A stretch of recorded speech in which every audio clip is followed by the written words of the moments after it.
welcome back to another Mother Fiction Writers podcast. I'm host Stevie at Escapes to Books on Instagram, and I am so excited to have Emily here with us. Her handle on Instagram is author Emily R. Bellas. So I will link those in at the end so you can check those out. But first, I'm going to have her kind of introduce herself and her books a little bit. Okay. Hi, Emily. I've been writing now for, a long time, but I have 3 books published, and I published my first 3 years ago. And the first book I put out was kind of like my introduction to romance. I always read it, but I was always a little too scared to kind of really write it. So it's almost more of a YA than anything. I guess I've never really thought about it that way, but it's very timid. It's mild. Gotcha. Yeah. But it's like a little enemies to lovers rock star romance kind of story. And that's what I wrote your 3 books down. So you have one is Stuck. The other one is He Found Her. Mm-hmm. And then your newest one is Expecting Stars, right? Yes. Okay. So the one I just mentioned was Stuck. That was the first one that I wrote and published myself. And then the second one, He Found Her, was kind of more of like a romantic suspense, and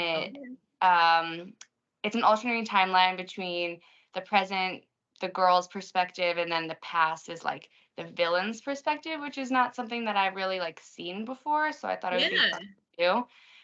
It's a romance, but I'm not gonna give it away, but it comes. It comes together nicely in the end, and it just kind of like, it's really interesting to see her journey and his journey like come together and then back together, and all was of that. Fun? Did you find that fun to kind of write that? And was it something brand new for you too? Like you had never wrote like that before? I've definitely never written anything like that before. It was fun. I took a lot of inspiration for the male character from like kind of like, the guy from You, right? Joe, right? Uh-huh. It's like a stalkery kind of like situation, but his perspective in the past is when they were together. So like it's interesting. So it's like an ex. Yeah. Gotcha. Mm-hmm. Nice. So it's interesting to see how his like obsession with her from his perspective, and then later on, like her escaping him, and how like she finds something else, and then what the title says. That'd be good for like this time of year. Yeah, right? I guess it would be a good, like a thriller, kind of a darker romance in a way. Yeah. And would you categorize it as romance or more thriller?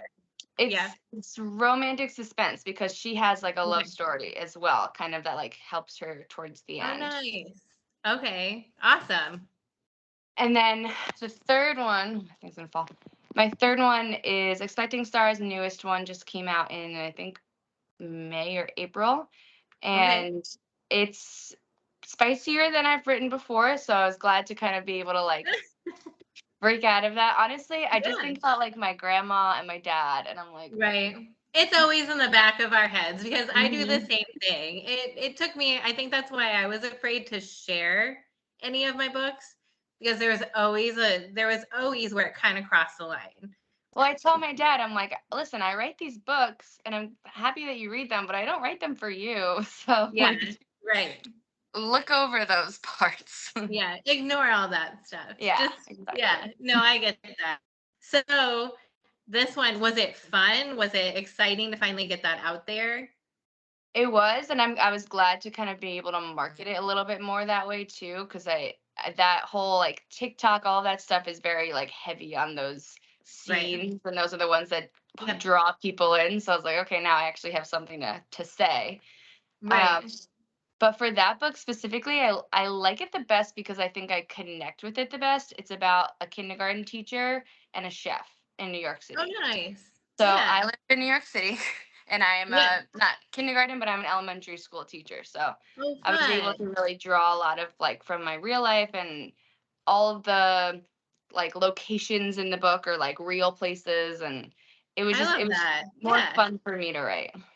Yeah, that's good. So that was actually a question I was going to ask you. So a lot of them are kind of contemporary based and stuff. Is that something that you intend on sticking with, or do you want to kind of branch out, or is that just kind of your happy place? I don't think I'm gonna stick there. I don't like to be like in a box, Yeah.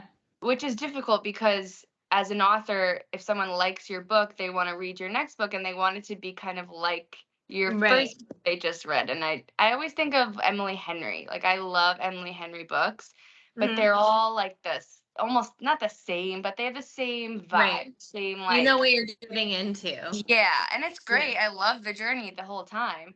But I read her books because I'm like, great, I'm like getting into this Yeah. Emily Henry vibe. Yeah. So that would be a good idea to do that. However, I get bored very easily and I'm like, okay, Yeah. what's next? Like I I think I'll understand that. always write romance, but I'm gonna shift around. Gotcha. So we talked about this before I started recording, but you said you're going to jump in and you're going to join NaNoWrimo this year. Do you kind of know in with already? Are you willing to talk about that? Yeah, yeah. I have an idea. I've written like maybe a page, so I don't think it actually counts. But I have this like almost like pipe dream story in my head. It's a little bit because I read a lot of fantasy, and I'm like, I Yeah. can't write Mhm. fantasy. There's no way I could write fantasy. But this idea I have is a little like almost dystopian, almost Okay. like a more adult version of like the angst in Divergent meets Yeah. like the like camaraderie of like Firefly. If you ever watched that TV show. I never watched Firefly, but I did watch and read Divergent. So Yeah. I know what you're getting at with that. And I also read other like what's the one Ignite Me and I can't think of the rest of them, but you know that big series. Hmm. Um kind of like that a little bit too, because that's like dystopian as well. And yeah, that's coming back too. So that's a good kind of thing to jump on. That's what I was thinking because it keeps sticking to my head. So I'm like, there's a reason this is like in here. So I'm just gonna use the month to figure out. It could end up being nothing, but it's always better to just get it on Right. the paper and see what happens. It is. And that's what I've always found Nano to be fun in that way because it's a way to just jump in with something fresh that you're not sure where it might take you, especially if you are a pantser. Are you a pantser or a plotter? I'm definitely a pantser. Yeah. I like to say I'm a plotter, like I write ideas down, but the minute I hit the Yeah. page, like, oh no way, we're doing something totally different. Yeah. Do your characters kind of seem to take control? They know where they're going. All the time. All the time. Yeah. I'm like, I didn't think this was gonna happen so soon, but here we are. Okay, great. Yep, I know. I mine take me there all the time too. Or like, so I do write some like a mixture of fantasy, monster romance, and all that stuff. And so there's a lot of action scenes, and it's funny how often an action scene turns into a sexual scene or something. And I'm like, was not planning that, but here we are. This happened. You just gotta let it happen. Right. Yep. And it does. A lot of times it works out well. Sometimes there's a need for rewrites or whatever, but that happens. So that's I okay. And so you were saying you jot down some of your stuff. So I just like quick ideas so you don't forget them or like 3 a.m. thoughts. I have like a text with myself on my Okay. phone. Mhm. So like I anything that comes to my head at any time, I'll just text myself. Nice. And then Yeah. later I'll look through it and I'm like, what does this even mean? But most of the time I'm like, oh yeah, that was that idea, and then I'll start going with it. But I've tried to keep notebooks. I've tried to keep like even my notes app. I just can't. For some reason a text is the only Yeah. thing that like, keeps it in my head. Yeah. No, I like that. That's a good quick way. And then you also know, because I kind of do that sometimes too, but mine is like a jumble of also I'll hear a song and I'll text it to myself and be like, go download that later or whatever. Hmm. But so that one doesn't work, but also notes on my phone. Notes become a big jumble. Even when I try to like do like a big headline at the top and then go in and do like the little dots and stuff, it still Yeah. ends up a jumbled mess. So Yep. I'm old school. I stick to notebooks, and doesn't mean that a lot of them are mostly blank still, but I'm with you. I'm an ideas person. What about characters? Do you try and write down descriptions of them, or do I you just have them in your do. head? It depends. Sometimes they come to my head, and sometimes I just have to like see what comes up. But a Yeah, lot of the times I have to write the description down because by the end I'm like, wait, what color were her eyes? I know And the eyes. It's I have to always go back like so yeah. I do, and I also, one of the things I do when I first start a story or a book is I'll like create almost like a character, like a cast of characters page, and I'll Okay. find like actors or whoever that like Mhm. reminds me of that character, and I'll just like stick it on the page so it like Yeah. is something to draw back to. That's perfect. I do that with Pinterest. So my Pinterest is a big jumble, but it's organized enough for me to know when I click on it who I'm looking at or what book it is for. So do you use Pinterest and stuff? I Yeah. can't. I have the best intentions for everything. But then I look in Pinterest and I look up something else and I'm like, oh, now I'm looking at tattoos. Right.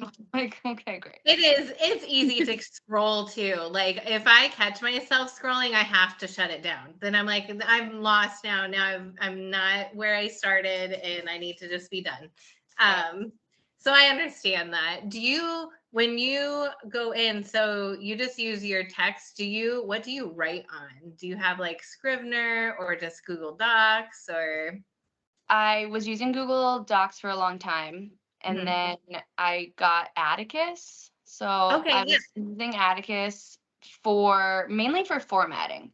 So yeah. I'll still do docs and then I'll like transfer it over to Atticus because Mhm. I don't love Atticus's spell check. It's very Gotcha. like spotty and I need that spell check.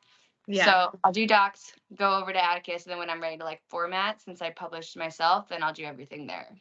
Gotcha. Okay. See, that's something I haven't jumped into yet. Um, but I am going to look into that for formatting as well, because I've heard that that's one of the best ones. Yeah, it's really And then, oh, sorry, what? it's really easy to use it to format. Okay. Yeah. That's what I've heard. And I've just heard it's very helpful and stuff, because I feel like I'm going to be 100% lost come to the formatting. Yeah, I tried to format on Word. I was using Word, like just Mhm. doing it myself, and I couldn't. And then I had my friend who also writes, Catherine Carter on Instagram. Okay. Yeah. Little plug there. She put it Right. on for me, and I was like, I have no idea how you did this. We worked together. She was like trying to get the kinks out for weeks, and I just was like, this is insane. She ended up getting it done, but like, I was like, I'm never gonna make you do this again. I'm just gonna get a formatting program, and it's gonna be Right. fun. I know. I don't know how people do it. There is so much in that process. Like even just looking up the information and like trying to understand it. Like I tried it just for ebook form, tried to just kind of like get get myself to understand what was going on. I'm like, I'm gonna need help. This is something I'm either gonna have to hire out, or Atticus maybe will get me there. Yeah, I would definitely recommend for formatting. Not exactly drafting myself, but you might find it better. Yeah. So you do use Google Docs then? Is that your main one? Yeah. And then do you set it up like chapter to chapter? Because for me, Google Docs, if you get so far, like obviously we're writing like bigger books, does it starts to slow down. So how do you kind of like lay that out in your Google Docs? I enjoy everything in one place. Like, Gotcha. well, I'll create a folder per novel, and then I'll have my Mhm. like cast of characters and my notes page and my whatever else. But I like to have the whole manuscript just on one huge document so Gotcha. that, well, first of all, I like to watch it. I wait for it to scroll. I'm like, you need some time. There's so many words here. I get it. And I sit back and I'm like, I watch it. It's a little satisfying for me to watch. Yeah. Um, so I'll keep everything in one place, but also because a lot of the time I change things. I'll change a character's name like Gotcha. by the end. So I just control F, change everything all at once. Like, it's just Yeah. easier for me to have it in one spot. Right. That's understandable. And that's awesome. The only reason I have most of mine, because I understand that wanting to see it kind of like come into play and see it all, like even that satisfaction of like scrolling through and you're like chapter 12 and so on, that's so it is. There's something very satisfying about that. But I just noticed with mine after I got to about I 75,000 words maybe, it was like stuttering. I couldn't do that satisfaction of the scroll anymore. So I had to split it. So mine are my romantasy one. That one is in two different docs. So far the other ones are okay. They're not quite hit the limit yet. So what do you when you go in, do you shoot for a word count or do you just kind of go in blindly? It depends on what I'm feeling. Like, if Yeah. I go in with an idea, I just am like, I'm gonna see where this takes me, and I'm just gonna keep going. If I'm going in like I have to write today because I haven't written in a few days, Mm-hmm. then I'll set a timer, and I'm like, all right, 20 minutes, like a writer's sprint, Right. So I'll just, and then usually that keeps me going, and I'm like, past Yeah. 20 minutes, I just keep going. But yeah, it just kind of depends, like what my motivation is when I come in. Gotcha. And that's I love that too because I think sprints are the even when people are like in their heads having that block, I always like tell people the best thing that helps is setting that timer. Sit down, set that timer, even if it's not for your specific story. Just the fact that you're writing is going to break you through something. You're going to be putting words out there. So sprints are huge. I love that. And for Nano, there's so many days when it comes to NaNoWrimo that I'm like stuck or I just am not feeling it. And those sprints are just so helpful. And so hold on. I lost my train of thought. Sorry. Got on a little rant there. Okay, let's go back to your latest book. How long did it write or take you to write? This one took me 6 months. I Nice. really, the minute I had the idea, I just ran with it, and I kept going, and I really didn't have a lot of struggles with that one, which I was like really jazzed about Yeah. because the first two was like, well, actually, the first two kind of I've had for a long time, just like tucked away for years, never doing Gotcha. anything with them.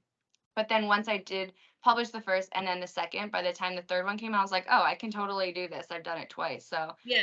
I'm just going to bust it out. And then I did. And it felt really nice to be like finished. And then I actually did try to send it out to like some publishers and agents Okay. because by this point, I was like, let's just see what happens. I don't know. Like, I'll Right. give it a Yeah. year and I'll Mhm. see what I hear from.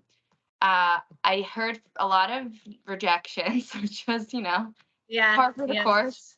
Yeah. I had one very small press reach back out and tell me to change the ending.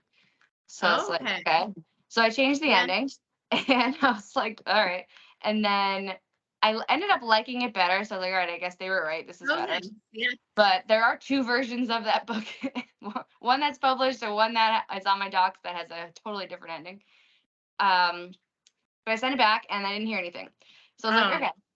So I took the year and I said, okay. And then I just did it myself. And that's why I had a bit of a gap in between my second and my third books because I was waiting. But Yeah. I'm glad that I did it. I'm glad that I put it out there. Right? You always have to take those chances. And like you said, you've done this before. Why not? And you can give yourself, you've already been an accomplished author, you've published, you've done the thing. So see where you can go from there. I think that's awesome. And then do you have kind of a bookish goal then from here? I know you said your Nano one is kind of like a start of a spark. But do you kind of have an idea of where you want to go the next couple years or some book ideas? I definitely want to just keep writing, keep putting Mhm. books out. I have ideas for my first and my third, like as not sequels, but like take them secondary character and give them a book. Like I've had I those love ideas in my head for a while. So I'll probably do those and then like see where that takes me after. But I don't plan on just like, okay, I'm done. Like I'm Yeah. just keep going. Right. That's awesome. Good.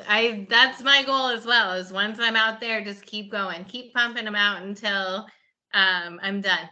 Until there's nothing left. Yeah.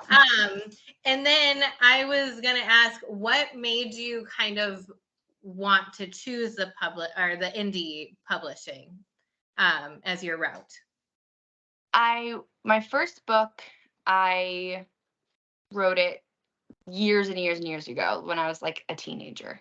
Gotcha. And during quarantine, I was like, Mhm. all right, let's just see. I'm bored. Let me take this thing back out and see what Yeah. I got. And I used what was that, like that money that we got from the government, that like Mhm. $1,400. And I got a really, really good editor. And I was like, take all this money and make this a good book. That's awesome. And she did.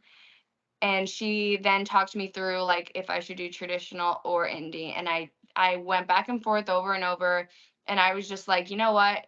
With the traditional being what it is, especially what I found out for my third book, I was like, I can't wait. Like I'm just gonna do it. Right. And then we'll see how the next, two or whatever goes. But I just need this out for myself. Like Right. I need to That's know that awesome. I've done it. I need to like start this train if I want Mhm. to. And so that's why I just decided to do it Have that that way. moment for you. Have that proud, without all the rejections. Just be like, you know what? I did this. I accomplished this, and good for me. Yeah, that was exactly it. And then I was like, we'll see where the future holds, but at least I've done this. And I shocked every person in my life, which was cool. Oh, that's awesome. That's so cool. Well, congratulations for Thanks. taking that plunge. And so you've been a writer. You said you started that one when you were a teenager. So have you been doing this kind of your whole life? Is it something that's always interested you? I think yes. I used to be like, I don't know how to say this properly, but like I would just take books and rewrite them like all the Okay. time. And I don't Hmm. know if that was like an exercise I was doing, but my dad Almost like tells you're me that, retelling kind of a yeah, thing right, in your exactly. own way. My dad tells me that I rewrote The Outsiders. The Outsiders was my favorite book. Okay. And Hmm. I just like took it and was like, I'm gonna write my own Outsiders book. But I just wrote the same thing over again, but like like different. Yeah. And he was like, it was the same thing, but you did it. So like But it was it like was your own interesting. character, so it felt like your own thing. I Yeah, get that. Yeah, I exactly. understand that. I feel like I probably did something similar, you know. I mean, they always say inspiration comes from movies and books and things you've read before. So Hmm. then as a kid, you're gonna kind of do that, even if it is the same thing. You feel like Right. it's really different. Yeah, you think it's the most creative thing that you've ever thought of in your life. Like I Yeah. teach creative writing right now as like my job. And my students, like when we write stories, I'm like, don't copy me. Okay. Like Yeah. I know you think Mhm. this is like the only idea in the world right now because it's in your head, but like you have Right. your own ideas and like you bring your own stories to life. But it's just cute. Like they don't know. They're just like, that was Right. so good. I want to write that. And I was Exactly. the same way when I was a kid. Yeah, it is. It's so true because you don't know any and stuff until you hit a certain point. And then you do kind of get a little bit more, your goal is to almost not necessarily fit in, but follow rules when you're that age, and then Mhm. eventually you're like, wait. I want to take that story and make the villain the hero, that Yeah. kind of a thing. And then you start kind of like going from there. Yeah. Yeah. Like there's Or at least retelling. that's Right. yeah. So that's awesome. So you do creative writing. Mhm. So is this something also you must have went to school, obviously, for this, or you went to school for teaching? I was in school for an elementary education, Gotcha. and I've been teaching fifth grade for like 9 years or 8 years. Oh, awesome. Yeah. Yeah, it was like, and then my school this year, we decided to departmentalize. And so Okay. that like, so each teacher on the grade teaches at one subject instead to kind of like get so the fifth Gotcha. graders ready for middle school. Yeah. Yep. So my principal asked me if I wanted to teach a creative writing class, and she didn't even know that I write books. Like I don't really tell them at work because of the genre, Yeah. elementary schools, but so she just asked me kind of out of the blue, and I was like, yeah, like I would love that. So that's what I'm doing, and it's been really, really, really fun. I've really Awesome. enjoyed it. That is cool. And then does it help you too creatively? Like when you're coming up with like the plans for the month or the week or the year, does it kind of help you with and like almost like a refresher and stuff as well? It does, because not only am I teaching them what I've learned through this process, but like as they're working through it, I'm learning more too. So Yeah. like I'm almost like, oh, that's a good idea. I'm like, write that down. Right, I know. So I homeschool my oldest, and I find myself kind of even because I'm horrible with grammar. Grammar will and me will always or will never get along. And so I find it there was something we were working on, and it's something I learned so long ago, back in sixth, seventh grade. But I was stumbling over it even when we were doing like because he was confused, and I'm like, okay, we're gonna work on this together. And even I was like, oh, this is frustrating. So it is, it's nice to have those little refreshers that obviously we talk and we read and see those things all the time, but it's nice to relearn them, I guess, have them fresh in your head. So that's really cool. Um, and then I got to flip my notebook. So I went over, let's see. Was there anything, I'm actually just going to jump in, forget my questions. Do you have anything you wanted to bring up specifically about your books? I don't know. I mean, I am a terrible marketer person. So like I can write them and publish them, but like after that, I got nothing. Yeah, So marketing I is marketing. it's so difficult, and especially with everything, like the market is so saturated with Right. books and like and I try to do a lot on Instagram obviously and Mhm. TikTok, but my TikTok has to be kind of more PG than most Okay. because of my students, not that they like follow me, but they see me, it comes Right, up. they might find you. Yeah. Yeah, and Mhm. I constantly have to make sure like I'm not cursing or doing anything inappropriate, and like that's a little hard for selling my book. Yeah, it would be hard. And then I always find it too like how much should I put like when you put like a snippet out or a little scene or something, how much do you put out? Am I putting too much out, not enough? Right. I know That these days I feel like people are just going right for it. But it yeah. like it pulls me in. I'm like, I want to know what that's about. And then I'll Yeah, go put that on my Amazon wish list and I'll just keep it there for a while. right. So do you read the same kind of style that you or genre that you write? Well, I guess you talked about fantasy. You read more fantasy. You I did. do both. Yeah. I just right before this phone call finished Queen of Shadows from Throne of Glass series. Okay. So I am taking a break from fantasy right now because that Yeah. series is so intense and I just need like a second. Yeah. So I am about to jump into like a contemporary romance or Yeah. something that's like a little A little palette breather. cleanser. Yeah. Yeah. So I do both. But I definitely I'm a mood reader for Yeah. sure, 1000%. So Mhm. I could say I can't keep a list like this is what I'm going to read in October because I have no clue. Yeah. No, I can't either. And I think that kind of goes with the pantser versus plotter too. Um, Mood readers, I think, tend to be pantser writers. Yeah, At least that's what I've come to conclusion. That's my own little hypothesis there or whatever. that makes sense. Totally. Yeah, because I'm a mood reader big time as well. Fantasy will always be my go-to. All kinds. I love epic, romantasy, all that.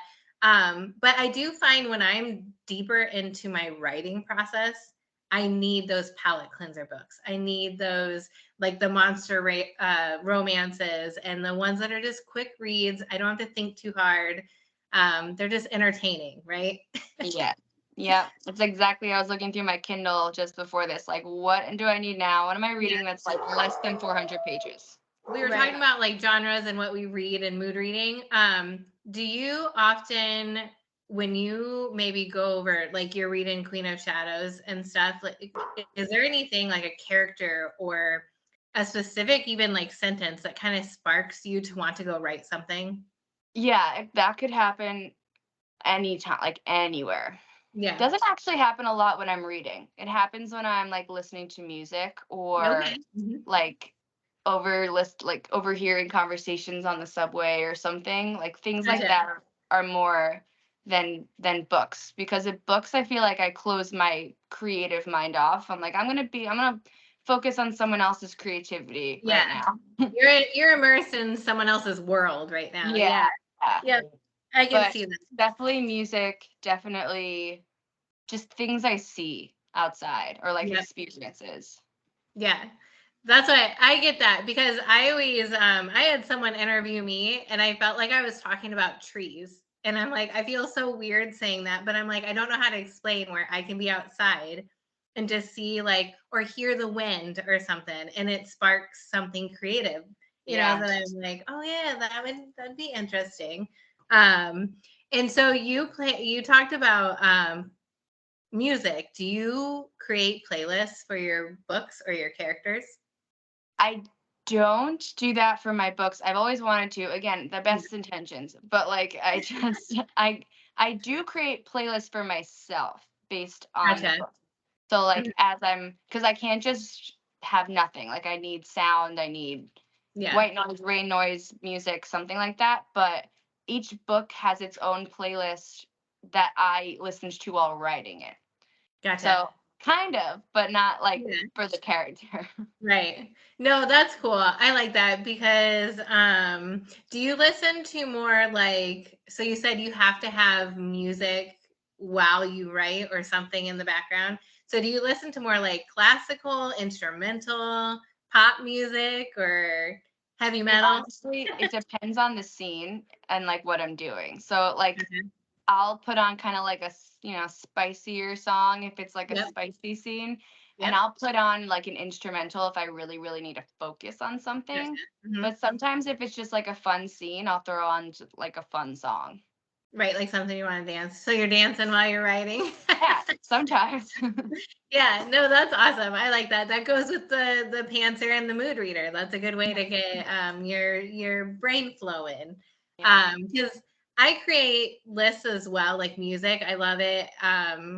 It definitely gives you all the feels when you're going into a scene, but I can't do it while I'm writing. It's too my brain will then start singing the song or dancing to the tune and stuff when I'm trying to battle or something, So I do it to get in the mood. So again, with writer's block, I think that's a great thing to throw in. Make yourself a playlist and throw that on, and then go do your quick sprint. Yeah. Um, do you have like a writers group that you kind of, or people that you kind of have for those moments of slow? I Not really. I have a couple of friends that I bounce. I've one like amazing friend, the Mhm. reading head, Tara, another Yeah. plug. She is my like bouncing board. Any idea I have, I like throw it at her. She's the one that got me onto book talk. She's the one that was like, Okay. "You can do this," and I Nice. did. Yeah. She's the one that my third book is dedicated to because she helped Oh, me. I love that. Mhm. So I have her and I have like Catherine and a couple of other people, but I don't really have like a dedicated Gotcha. writing group. It's hard Yeah. for me to keep up with that kind of stuff. Right. Because even that can end up being distracting. As Yeah. helpful as they can be, it can be it's another distraction. Yeah. Like another thing I have to like keep up with. Yeah.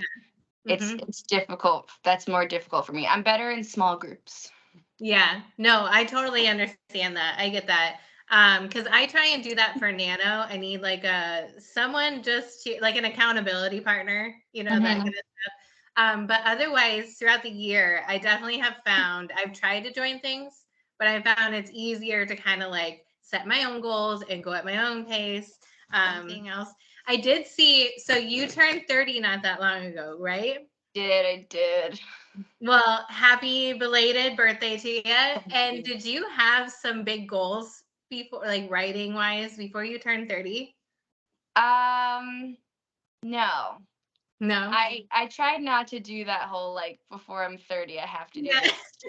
I like to think about it more of like I did this before I was Yes. 30. Yeah. Like That is a better way. Yep. Yeah. I Like like I it. published 3 books before I was 30. Like cool. Yep. That's That awesome. that feels more better to me.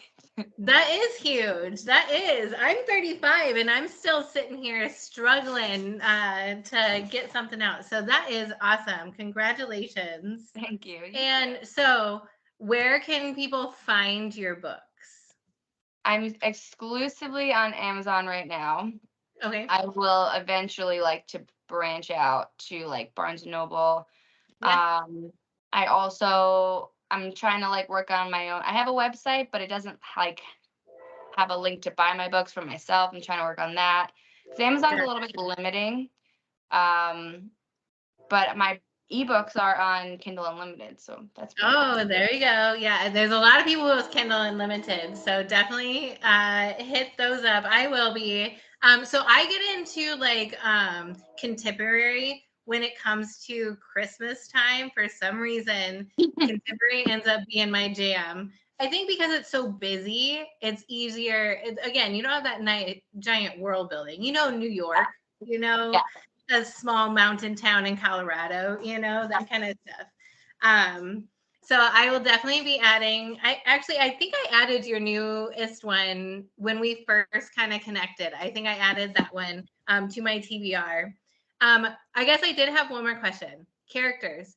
Do you have a favorite character that you've written, or are they all like your babies? They're definitely all my babies. Mhm. I feel like I have to give my favorite to probably my latest Sienna. She called to me more than anyone else. I want to say my first, but like I don't know. By the end, I was like, for like you know. Well, especially if it was you coming up with that character when you were a teenager and then later in life kind of publishing it, I can see that little bit of a distance. Yeah. I feel like Sienna is a lot more has a lot more of me in her. And her best friend has like my best friend. So Oh, I love that. So is that going to be one of the characters? Sorry. I don't usually do that. Yeah. But I'll tell you something about that book. So the beginning of it starts with like I think it's 3 best friends hanging out watching their friend run a marathon, the New York City Marathon. Yeah. The story starts from something that has happened in my life where we are tracking someone. We always watch The Bachelor, me and my friends. So we're tracking people on the app to see who the Bachelor people were running because they always run. Like it was like Matt James and Tyler Cameron, all the people. They always run the marathon. So we were tracking them. And then we were watching, we were waiting for them to pass, and we didn't see them. So we're like, all right, that's kind of weird. And my friend goes, what if we were just tracking some random guy named Matt James and it wasn't actually a Bachelor guy? And we're like, that's really awkward. And that's how my story starts, where the girls are tracking a guy, they think it's the famous guy, and it ends up being not the famous guy, but later on, But maybe ends up being her guy, huh? Yeah. That's cool. I love that. I love that inspiration from, your real life and stuff. That's kind of the way to do it. That is a good way to have that connection, to keep you going, to write it quicker, and stuff. And so then was there any inspiration for the guy character, or was that just a Bachelor person? The guy characters in my head, regardless of how they're described, are always Henry Cavill. Always. Oh yeah, who doesn't think of him? Yeah, so it's just basically him, but like with tattoos and a chef's hat. Right. Okay. Yep. I'm definitely reading this in December. I'm done. Yeah. No, that's cool. I think we all have him in our heads whenever that's Pinterest for you too. I feel like you can type in any character and it'll come up Henry Cavill in some kind of form. Yeah, and I'm never mad about that. No, me neither. Oh, and then very last question. What is your favorite trope to write? And what trope haven't you written that you want to do? Okay, I'm a huge enemies to lovers girl. I love that like angst. I love the enemies to lovers, but like he's really, secretly loved her the whole time. Right. That's my Smash favorite. he falls first kind of thing. Exactly. That's definitely my favorite. I'll always be drawn to things like that. I try to write it. I try to write my favorite tropes, and they always end up just being not that. It's like I go in with that intention, and then I'm like, Yeah.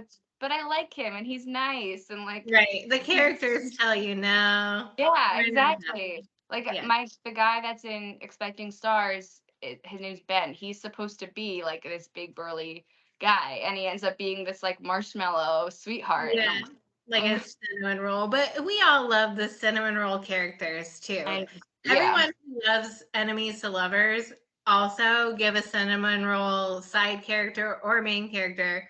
We're in love with that person too. yeah, exactly. So that's why I'm like, well, I'll get there eventually, but for now, I'm just gonna see what the characters want. Yeah. No, that's good. And that's a good way too to just not overstress yourself, not get into burnout by pushing too much, kind of letting things flow. So that's smart. um, well, if you don't have anything else that you have, then this has been a lot of fun. And I am so glad that you reached out and wanted to be on the podcast. You're my last podcast of the year. I'm going to take November and December off. Nice. Yeah. So I'm glad that we could connect because that's one thing I love about this podcast. There's a lot of people, authors, that I feel like because Instagram is so, Bookstagram is so saturated, you might not, connect. So it's been nice. Thank you for joining. Yeah, of course. Thanks for having me. And if you want, we can keep connected during this November month of writing, and we Oh can yeah. keep each other accountable. Yeah, I definitely need accountability because I don't know, I do love the competition part of Nano, trying to win and doing that. But I do also need that person to be like, "Hey, how are you today? How are you doing today?" Yeah. Well, I'm very competitive, so if I see that like someone else is written, I'm like, well, then I have to know because I get that way too, which is funny because I'm not usually a competitive person, but I think because I love writing, it brings that out in me to be like, well, I can't let them write alone. I better do it too, and maybe write one more word than them. No. yeah. Yeah, no, we'll definitely have to keep connected, and I am so excited to see what you have going on in the future. And maybe in 2024, I'll bring you back on with something new. Cool. Sounds awesome. Thank you. Yeah.